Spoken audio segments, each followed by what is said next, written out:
Assalamualaikum warahmatullahi wabarakatuh. Perkenalkan, nama saya Sorsita dengan NIM 240026077 dari Prodi Ilmu Pemerintahan. Jadi di video ini saya akan membahas tentang judul saya, yaitu dampak program dukungan kesejahteraan terhadap peningkatan kualitas hidup masyarakat di bidang sosial. Alasan saya memilih topik ini karena program kesejahteraan itu merupakan salah satu kebijakan sosial yang paling dekat dengan kehidupan di masyarakat, terutama bagi kelompok yang rentan secara ekonomi.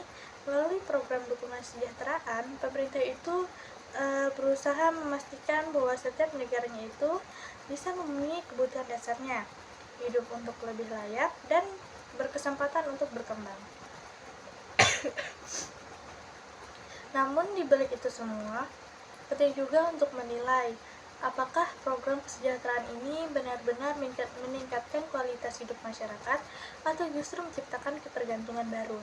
Nah, hal inilah yang menjadi fokus utama dari pembahasan saya kali ini.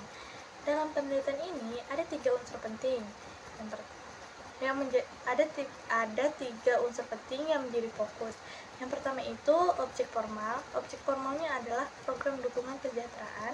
Lalu ada objek material, yaitu kualitas hidup, dan yang terakhir konteks. Konteks itu adalah masyarakat. Jadi secara sederhana, penelitian ini tuh ingin melihat bagaimana sih program dukungan kesejahteraan yang diberikan oleh pemerintah itu, baik dalam bentuk bantuan sosial, pelayanan publik, maupun pemberdayaan ekonomi, itu dapat berdampak pada peningkatan kualitas hidup masyarakat penerima bantuannya. Terus, adapun proporsinya itu adalah program dukungan kesejahteraan itu berperan penting dalam meningkatkan kualitas hidup masyarakat melalui intervensi sosial dan ekonomi. Lalu, sedangkan hipotesisnya, itu program dukungan kesejahteraan itu memiliki pengaruh positif terhadap peningkatan kualitas hidup masyarakat penerima bantuan. Artinya, kita itu ingin membuktikan apakah memang program-program kesejahteraan yang dijalankan selama ini, seperti bantuan langsung tunai, bantuan pendidikan, subsidi kesehatan, dan pemberdayaan ekonomi, itu benar-benar berdampak signifikan terhadap kondisi kehidupan masyarakat. Untuk menjawab hal ini, penelitian ini menggunakan dua teori utama, yaitu teori kesejahteraan sosial dari Walter Friedlander dan teori kualitas hidup dari WHO, Quality of Life dari World Health Organization. Jadi yang pertama itu teori kesejahteraan menurut Walter A. Friedlander.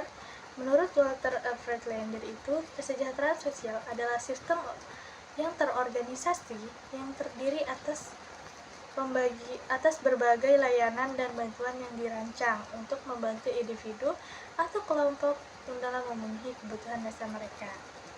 Namun yang menarik dari pandangan Friedlander itu adalah bahwa kesejahteraan sosial itu tidak hanya memberikan bantuan materi.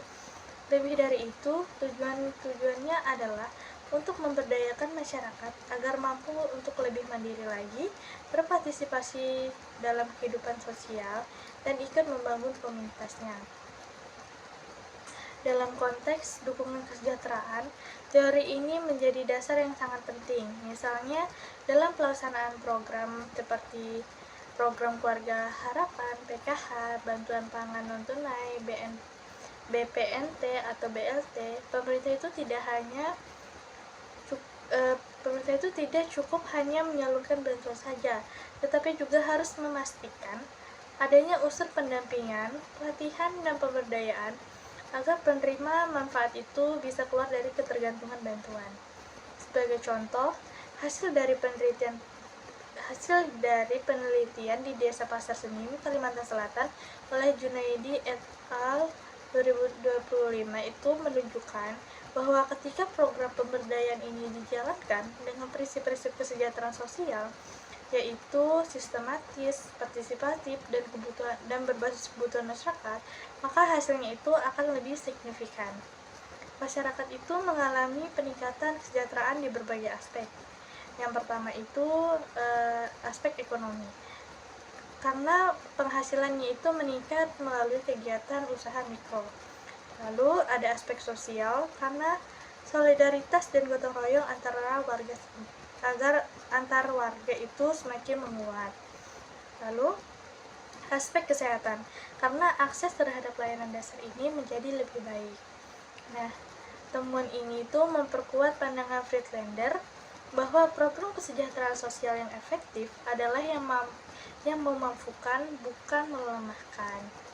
Lalu teori yang kedua itu adalah teori WHO Quality of Life. Jadi atau World Health Organization Quality of Life. Menurut WHO Quality of Life, memandang kualitas hidup sebagai persepsi individu tentang posisi mereka dalam kehidupan yang dipengaruhi oleh budaya, nilai, tujuan, dan harapan itu yang mereka miliki. Artinya, kualitas hidup itu bersifat subjektif dan multidimensi, tidak hanya diukur dari seberapa banyak materi yang dimiliki seseorang, tidak hanya diukur dari seberapa banyak materi yang dimiliki oleh seseorang. WHO Quality of Life juga membagi kualitas hidup menjadi 4 dimensi utama, yaitu yang pertama, kesehatan fisik, mencakup aktivitas sehari-hari, energi dan kelelahan, rasa sakit, kualitas tidur, serta ketergantungan pada obat atau alat bantuan. Lalu yang kedua, kesejahteraan psikologis. Ini meliputi perasaan, emosi, kepercayaan diri, kemampuan berpikir, dan kemandirian individu. Lalu yang ketiga itu ada hubungan sosial. Berkaitan dengan kualitas interaksi sosial, dukungan dari keluarga, teman, dan komunitas. Lalu yang keempat itu ada lingkungan. Lingkungan itu mencakup rasa aman, kenyamanan tempat tinggal, kondisi lingkungan, akses ke layanan publik, serta kesempatan untuk rekreasi. Melalui keempat aspek ini, WHO Quality of Life itu memberi pemahaman bahwa upaya peningkatan kualitas hidup itu tidak bisa hanya fokus pada bantuan ekonomi. Kesejahteraan fisik dan mental seseorang ini juga sangat dipengaruhi oleh lingkungan sosial dan kondisi psikologisnya. Jadi, program kesejahteraan yang baik itu seharusnya menyentuh semua aspek tersebut. Bukan hanya memberi uang, tetapi juga memperhatikan kesehatan, pendidikan, hubungan sosial, dan lingkungan tempat tinggal. Ketika teori Friedlander dan WHO Quality of Life ini digabungkan, kita mendapatkan pendekatan holistik untuk pemahaman dampak program dukungan kesejahteraan. Friedlander ini menekankan bahwa kesejahteraan sosial itu adalah sistem pelayanan yang terorganisasi untuk memenuhi kebutuhan dasar sekaligus memberdayakan masyarakat. Sementara WHO Quality of Life itu menekankan bahwa kualitas hidup mencakup dimensi fisik, psikologis, sosial, dan lingkungan. Artinya, semua program dukungan kesejahteraan tidak hanya berfokus pada distribusi bantuan, tapi harus mengarah pada penguatan kapasitas masyarakat dan peningkatan kualitas hidup secara menyeluruh. Jika program ini hanya menyalurkan bantuan tanpa pelatihan, itu bisa menimbulkan yang pertama itu ketergantungan sosial, lalu stigma penerima bantuan, dan ketidakberlanjutan hasil program. Sebaiknya, jika disertai dengan pendekatan pemberdayaan, maka masyarakat ini akan mampu secara ekonomi, memiliki rasa percaya diri yang lebih tinggi, aktif berpartisipasi dalam kehidupan sosial, dan dapat meningkatkan kualitas hidup secara berkelanjutan. Dengan begitu, tujuan program kesehatan tidak hanya untuk mengurangi kemiskinan sesaat, tetapi juga menciptakan masyarakat yang produktif dan berdaya. Dari teori analisis tadi, kita itu bisa melihat bahwa keberhasilan program tidak hanya diukur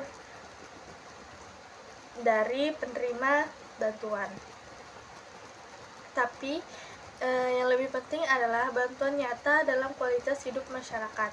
Apakah mereka lebih sehat, lebih mandiri, lebih bahagia, atau lebih berdaya secara sosial? Program kesehatan yang baik seharusnya juga memiliki mekanisme evaluasi berdasarkan 4 dimensi WHO Quality of Life tadi. Dengan cara itu, pemerintah itu bisa menyesuaikan kebijakan agar lebih tepat sasaran dan berdampak jangka panjang. Misalnya dengan menggabungkan bantuan tunai dengan pelatihan keterampilan, akses modal usaha, layanan kesehatan mental, serta peningkatan fasilitas publik di lingkungan masyarakat.